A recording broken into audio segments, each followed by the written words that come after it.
Welcome to The Right Stuff from Goldspot Pens, a podcast that guides you from pen curious to connoisseur in less than 20 minutes. I'm your host, Tom Otto. In this episode, we take pen collecting up a notch and share 5 key factors to consider for your next level pen purchase. Stay around to the end and I'll give away something on my desk.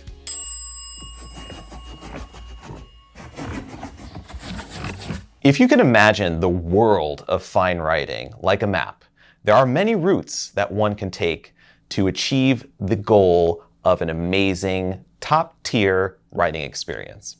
There are also plenty of dead ends and hazards you'd want to avoid. I'm here to act as Waze, Google Maps, or MapQuest for you vintage folk out there, here to point you in the right direction. This episode's discussion topic stems from Atomic Girl Pow's question, which is, what are the top 5 considerations when you think you are ready to spend a bit more on your first investment pen? So I thought about it for a while, and here are the 5 factors I consider: budget, aesthetics, reliability, writing experience, and collectibility. I'll use several new pens as examples to illustrate each factor and why someone might consider it as a worthy investment pen. So the first key consideration is budget. And these days, the budget is a big concern for most working folks. And pens aren't a need, they're a want.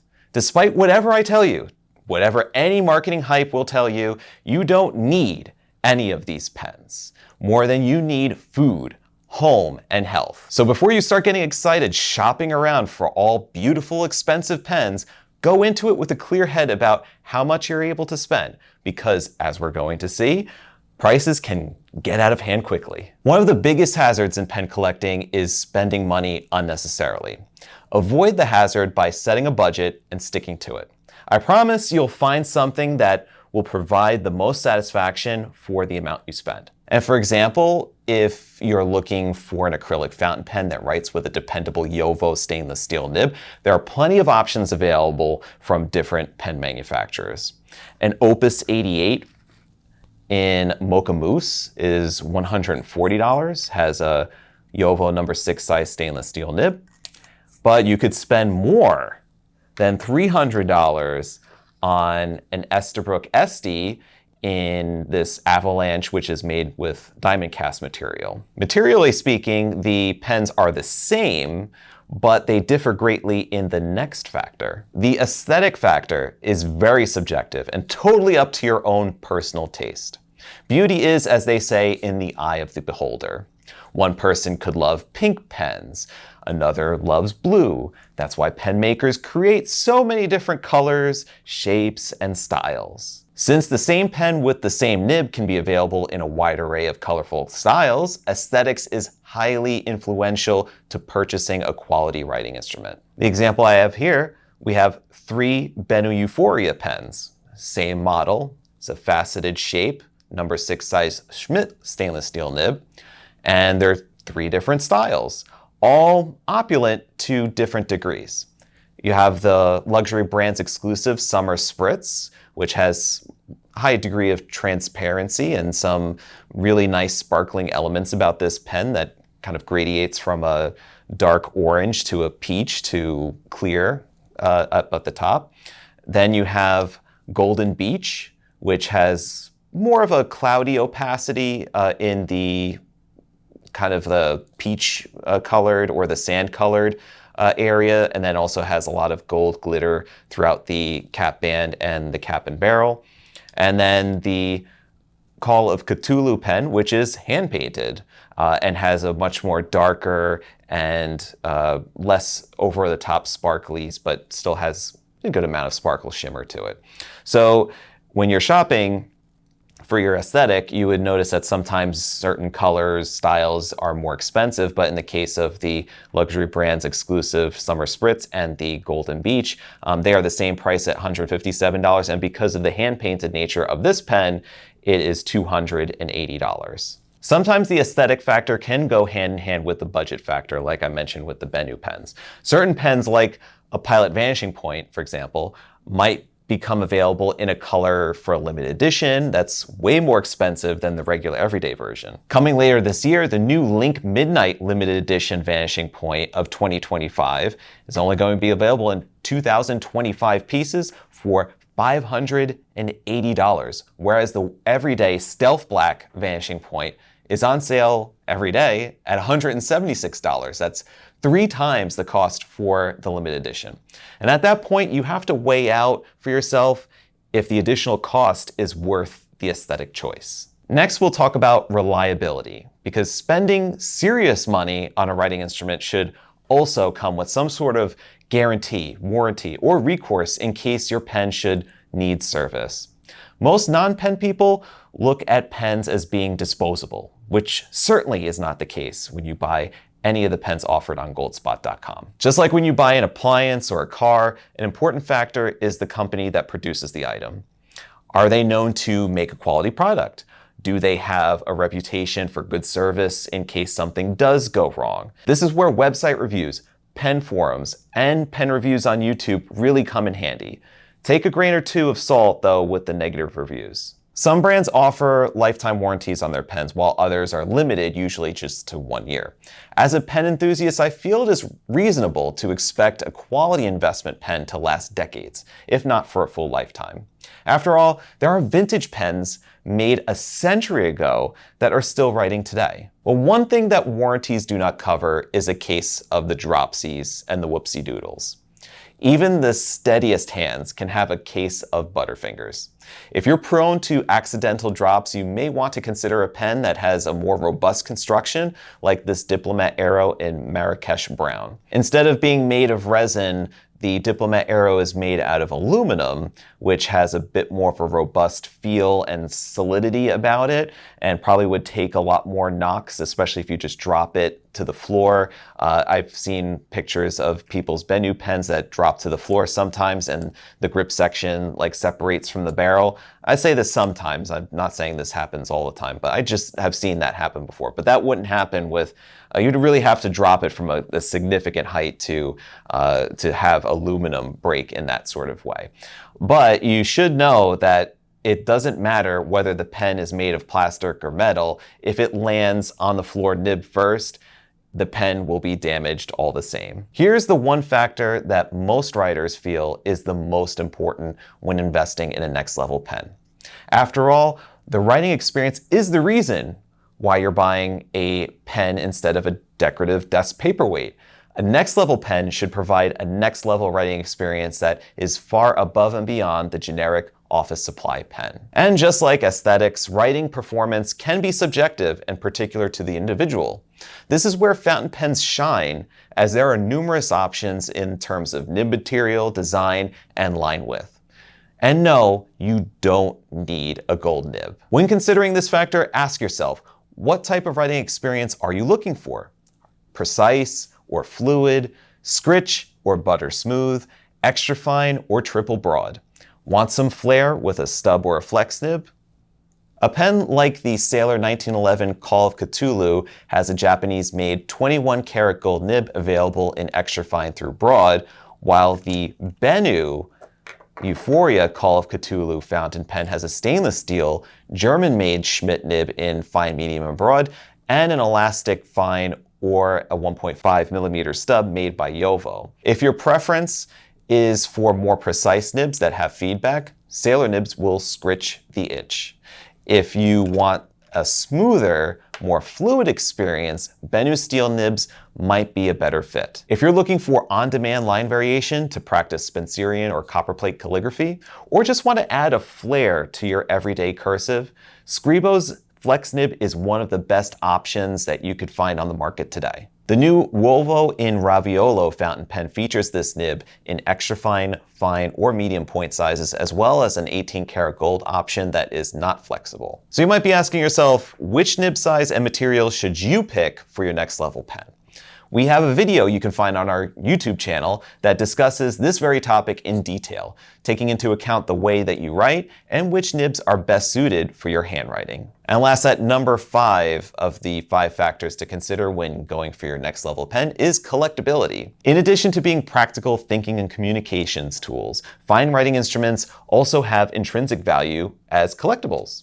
If you consider your next pen as an investment, then it would be worthwhile to consider the market value of your pen, should you want to part with it at a later time. In general, limited numbered editions will hold or appreciate more in value than the everyday version of the same pen.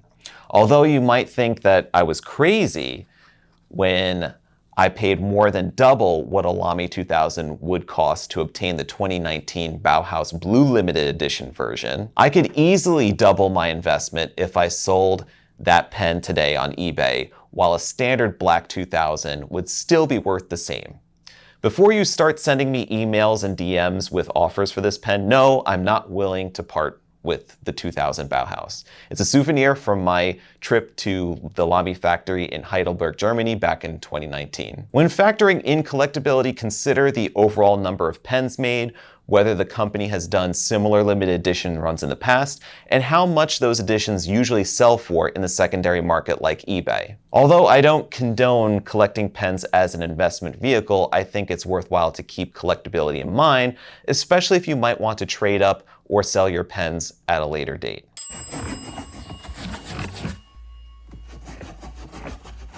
For our staff picks, I'd like to introduce you to our newest summer issue of the Goldspot Pens catalog.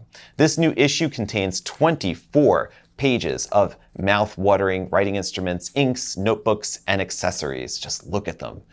It's a lookbook that highlights all the newest releases, including bestsellers, Goldspot exclusives, and sleepers that you might have not considered before. You can order a copy through the Goldspot website and pay for shipping, or just place an order with us and it will be included in your shipment.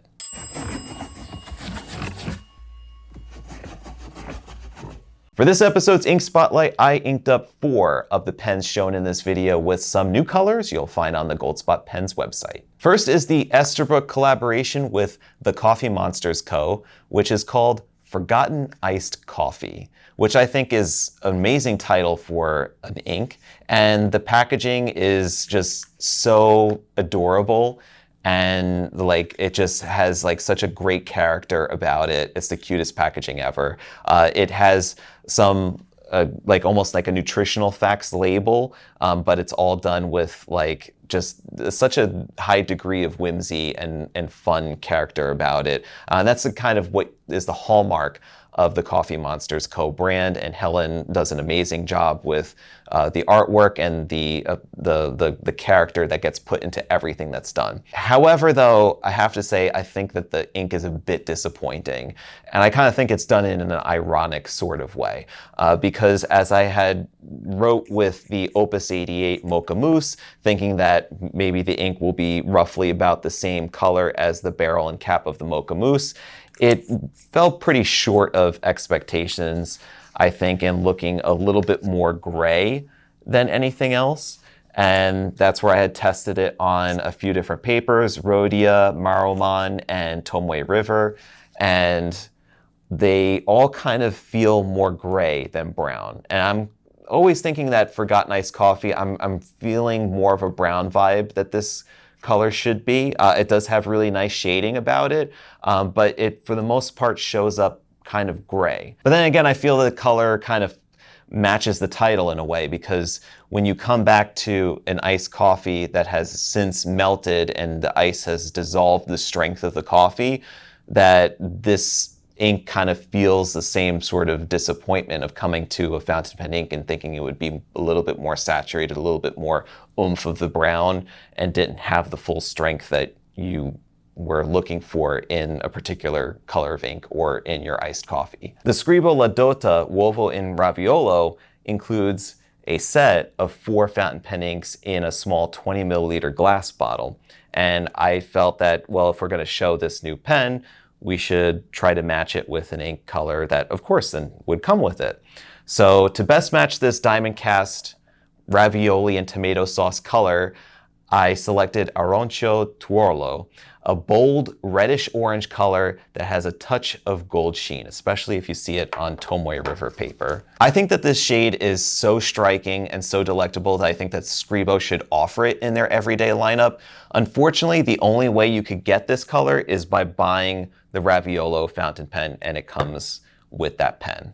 Then next we have Wearingyul Siddhartha, which is an ink that I felt like goes really well with the Benu Euphoria Summer Spritz.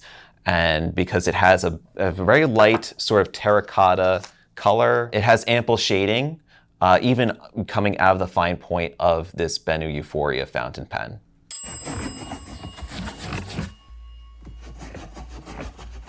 And for today's quick pen tip, I'm going to share a strange, scary thing that happened with this Benu Euphoria Call of Cthulhu fountain pen. So naturally, I wanted to test this pen and show it to you in this video using the Wearingeul Call of Cthulhu ink that was originally made last year for the Sailor 1911 Call of Cthulhu. But since the specifications on the Benu one was to come very close to the color of the Sailor, the ink plays for both of these.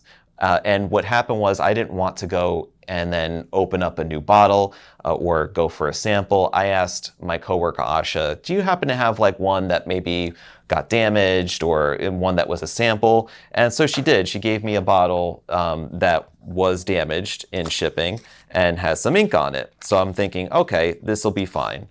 Even though like the bottle's a little messed up, the packaging's a little messed up, ink should be fine, right? So I go and ink this elastic fine steel nib. And I'm doing the test writing, of which you'll see the test coming out. And you're thinking to yourself as you're seeing the ink come out, it's like, why is this fine point elastic fine such a gusher? And the ink is coming out very, very thick, super amounts of sheen, which I mean, the color does sheen, but you're not seeing really any of the shading. So the top part is the part that would show what it looked like before. And I'm thinking to myself, maybe there's something wrong with the nib. The nib is already splayed, or that the gap is too big. Because it's a flexible nib, maybe it may not be working properly.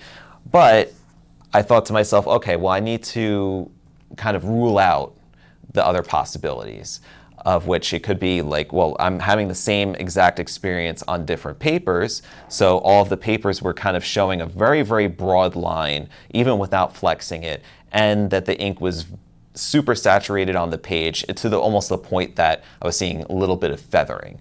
So I thought like, okay, well, let's clear out the pen with the ink, and then we'll try something that I'm more familiar with, which is Waterman's Serenity Blue. I test a whole bunch of pens with that particular ink, and I know how it behaves in a variety of different nib sizes and on different papers. So I try that, and it works perfectly fine. It actually writes like I was expecting an elastic fine steel JoWo nib to write. So then I'm thinking that it's not the nib's fault, I think it's the ink's fault. So then I go and get another bottle of the Wearingeul Call of Cthulhu ink that hasn't been damaged, fill it up, and lo and behold, right, that's the second writing sample on these pages that I have on the Tomoe River paper and the Rhodia paper. And these come to what I would usually expect to see from an elastic fine nib and from this ink, which is a nice deep dark teal ink with shading and sheen, but a hint of sheen, not overload sheen like you would see in the first sample. That's like a gusher. So it was definitely something happened to that bottle of ink in transit, and that whatever ink that may have gotten lost in there, potentially it concentrated the dye. I don't know. I'm not a chemist. I just sell pens and talk on YouTube about them. So I think it probably had to do something with the damage that would cause something funny to happen with the ink. Just changing and cleaning out the pen, changing the inks, changing the variables was able to isolate the problem and figure out that, hey, it's not the nib's fault. The pen's perfectly fine. It's just the ink that I had in the pen. So the lessons to be learned in this quick tip is that if you get a new pen and ink and it starts writing not as expected, especially if it starts laying down way too much ink, try rinsing it out, the ink, and then test it with a new ink that you've used in several pens with consistent results, like a Waterman's Serenity Blue. Also, you kind of have to approach these problems like a scientist. You have to eliminate variables safely when you test your pen, so try different papers, different inks, before looking at the pen nib as the problem. Next time you fear the brand new pen that you've received is not working properly, remember these tips and hopefully you'll be able to find a solution that's as easy as switching an ink. Congrats go to Atomic Girl Pal for being picked as the question of the week. You've won the Kaweco Sport Sea Spray exclusive fountain pen I teased in the previous episode. Email me at tomacgoldspot.com to claim your prize. We don't have these pens in stock yet, but you'll want to sign up for our email newsletter using the link in the description below, and we'll let you know when they become available. For this episode's giveaway, I'm giving away our last sealed Retro 51 Tornado Popper Mermaid Rollerball pen, a fun rainbow-colored collector's item that was one of this year's quickest sellouts. To enter, you must be subscribed to the Goldspot Pens channel, like this video, and leave a comment with a question you'd like for me to answer in a future episode. If I pick your question of the week, you win. If you'd like to see me write with the pens mentioned in this week's episode, you can check out Goldspot Pens YouTube Shorts, Instagram Reels, and TikToks for writing samples. Thank you for checking out this week's episode of the Write Stuff podcast by Goldspot Pens. Now, go out there, put your pen to paper, and write stuff. Until next time, stay inky, my friends. Take care.